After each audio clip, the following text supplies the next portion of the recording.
అమెరికాకి సంబంధించినటువంటి కొత్త నినాదం ఏదైతే ఇప్పటికే అమెరికా ఒక సిద్ధాంతంతో కొట్టుకొస్తుంది. వోకిజం అనేటటువంటి concept. LGBTQ plus wokeism. LGBTQ అంటే ప్రతి ఒక్కళ్ళు అమ్మాయి అమ్మాయితో, అబ్బాయి అబ్బాయితో, అమ్మాయి అబ్బాయి ఇద్దరితో, లేదా సెక్స్ చేంజ్, ఇట్లాంటివన్నీ ఎల్జీబీటీక్యూ.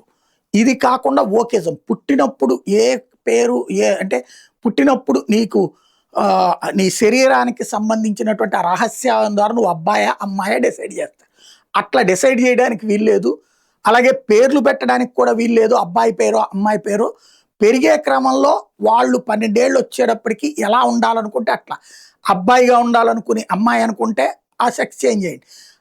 అమ్మాయిగా ఉండాలని అబ్బాయి అనుకుంటే సెక్స్ చేయండి. పేరు ఎట్లా బతకాలంటే అట్లా బతకాలని ఒక విచిత్ర వికృత నికృష్ట చర్య ఏదైతే వోకిజం నడుస్తుందో అది నడుస్తూ వచ్చింది. ఒక పక్కన వాటిని ఎంకరేజ్ చేసుకుంటూ వచ్చారు. దానికి తోడుగా రాడికల్ ఇస్లామిజాన్ని పెంచి పోషిస్తూ న్యూయార్క్ లాంటి చోట్ల మందాని లాంటి వాళ్ళు ఏకంగా ఎన్నికై అక్కడ చివరికి మత రాజ్యాంగాన్ని తీసుకొస్తాం, మత రాజకీయం తెస్తామని ఓపెన్గా చెప్పి అమెరికా ఇస్లామిక్ రాజ్యంగా మారుస్తామని ఓపెన్గా చెప్తున్నాడు. ఇప్పుడు ఇంకొక కొత్త నినాదం పుట్టుకొచ్చింది. చైనా సోషలిజం అమెరికాలో కావాలి. ఎవరికైనా కడుపు నిండినోడికి కాలక్షేపానికి ఏదో ఒక టాపిక్ కావాలి. ప్రస్తుతం వాళ్ళకి కడుపు నిండి ఉంది కాబట్టి కాలక్షేపానికి కావాలి. మళ్ళీ మొదటికి వద్దాం అనుకుంటున్నారంటే చైనా సోషలిజం. చైనా వాడు సోషలిజం వదిలేసి పెట్టుబడిదారి విధానం తెచ్చాడు, క్యాపిటలిజం. అమెరికన్ క్యాపిటలిజం చైనాకి ఎంటర్ అయితే చైనాలో ఉన్న సోషలిజం ఇప్పుడు అమెరికాలోకి కావాలట.